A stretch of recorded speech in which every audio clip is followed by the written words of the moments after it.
عذاب سے بچ جائیں گے میرے بھائیوں۔ ذکر سے بڑھ کر اللہ کے عذاب سے بچانے والی کوئی اور چیز نہیں ہے۔ یہ سنن ترمذی کے اندر 3377 نمبر کی روایت ہے، اور اس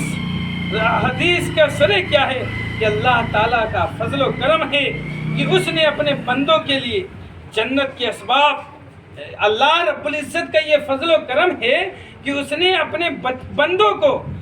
اپنے بندوں کے لیے جنت کے اسباب اور عذاب سے بچنے کے اعمال واضح کر دیے ہیں۔ یعنی اگر آپ ذکر اللہ کرتے ہیں، اللہ رب العزت کی بندگی کرتے ہیں، اس کی پیروی کرتے ہیں، اس کی اتباع کرتے ہیں، اس کے حکموں پر چلتے ہیں، اس کے بتائے ہوئے اعمال پر ایک ایک لمحے اور ایک ایک چپا بتائے ہوئے زندگی گزارتے ہیں، تو گویا کہ آپ جنت میں جا رہے ہیں۔ وہی اس کے الٹ یہ ہے کہ عذاب سے بچنے کو اعمال جو واضح کر دیے ہیں، اگر آپ اللہ رب العزت کی نافرمانیاں کرتے ہیں، اس کے بتائے ہوئے احکامات پر عمل نہیں کرتے ہیں، اس کے بتائے ہوئے احکامات کی نافرمانیاں کرتے ہیں اور اس کو اپنا رب نہیں مانتے ہیں، تو گویا کہ آپ جہنم میں جانے کے، آپ عذاب الہی سے بچ نہیں سکتے ہیں میرے بھائیوں۔ جن میں سے ایک عمل ایسا ہے کہ عمل کثرت کے ساتھ کرنا ہے، وہ عمل ہے ذکر الہی میرے بھائیوں۔ ذکر الہی ایک ایسا عمل ہے جو آپ کے زبانوں پر، آپ کے دلوں پر،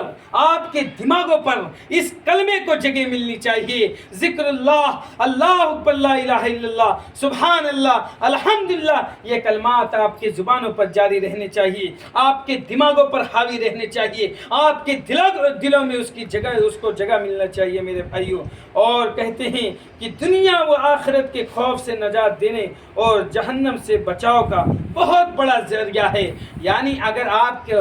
دنیا کے اندر خوف ہے، دنیا کے اندر پریشانیاں ہیں، دنیا آپ کو مصائب و مشکلات میں گھیر کر رکھی ہے، آپ کو پریشانیوں میں رکھی ہے، تو آپ ذکر الہی کو اختیار کیجیے، آپ اللہ رب العزت کے بڑائی کو اختیار کیجیے، آپ اللہ رب العزت کے حمد و ثنا کو بیان کیجیے۔ یہ دنیا اور آخرت کے خوف سے نجات دینے اور جہنم سے بچانے کا سب سے بڑا ذریعہ ہے میرے بھائیوں۔ اور سیدنا معاذ بن جبل رضی اللہ تعالیٰ عنہ سے روایت ہے کہ رسول صلی اللہ علیہ وسلم نے فرمایا، ما عمل آدمی عملا قط انجلہ من عذاب اللہ من ذکر اللہ، کہ کسی بھی آدمی کے لیے اللہ تعالیٰ کے ذکر سے بڑھ کر عذاب الہی سے نجات دینے والا کوئی بھی عمل نہیں ہے۔ یعنی اگر آپ اور ہم عذاب الہی سے بچنا چاہتے ہیں، زلزلات سے بچنا چاہتے ہیں، اپنے زندگیوں کو تباہ و برباد سے بچنا چاہتے ہیں، اپنے کاروبار کو ٹھپ ہونے سے بچانا چاہتے ہیں، تو ہمیں اور آپ کو کرنا کیا ہے؟ ہمیں اور آپ کو صرف اور صرف اللہ رب العزت کا ذکر کرنا ہے، اس کے ذکر میں اپنے دنوں رات کو کھپانا ہے، اپنے زندگیوں کو اس کے ذکر میں لگا دینا ہے میرے بھائیوں۔ اور پانچویں چیز جو ہے عذاب الہی سے بچاؤ کا، وہ ہے کہ دین اسلام میں اپنی اصلی فطرت کی طرف پلٹ آؤ۔ یعنی دین اسلام سے آج ہماری کتنی محبت ہے، آج ہم ہیں اور آپ ہیں، ہمارے نوجوان ہیں، ہماری مسلم معاشرہ ہے، ہماری مسلم نوجوان لڑکیاں ہیں، ہمارے مسلم نوجوان لڑکے ہیں، آج ان کا ماحول کیا ہے، دین اسلام سے ان کا شغف کیا ہے، دین اسلام سے ان کی محبت کیا ہے، دین قرآن و حدیث سے ان کی محبت کیا ہے؟ کیا قرآن و حدیث کے بتائے ہوئے اصول کے مطابق چل رہے ہیں؟ کیا قرآن و حدیث کے بتائے ہوئے مطابق زندگیاں گزر رہی ہیں؟ میرے بھائیوں، یہی ہے کہ دین اسلام کی اپنی اصل کی طرف پلٹ آؤ۔ اپنے دین اسلام کے اندر جو اپنی آپ کی فطرت ہے کہ ما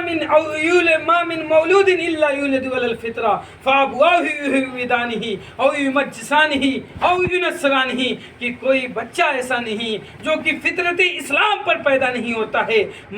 میرے بھائیوں، جو بھی بچہ پیدا ہوتا ہے وہ فطرت اسلام پر پیدا ہوتا ہے، اس کے باپ اسے چاہتے ہیں یہودی بنا دیتے ہیں، اس کے باپ اسے چاہتے ہیں نصرانی بنا دیتے ہیں، اس کے باپ اسے چاہتے ہیں مجوسی بنا دیتے ہیں میرے بھائیوں۔ تو یہ ہے کہ دین اسلام اپنی اصل کی طرف، فطرت کی طرف پلٹ آئے میرے بھائیوں، کہ امت مسلمہ کی ذلت اور عذاب میں مبتلا ہونے کی سب سے بڑی وجہ جو ہے میرے بھائیوں، امت مسلمہ کی ذلت اور پسپائی اور عذاب میں مبتلا ہونے کی وجہ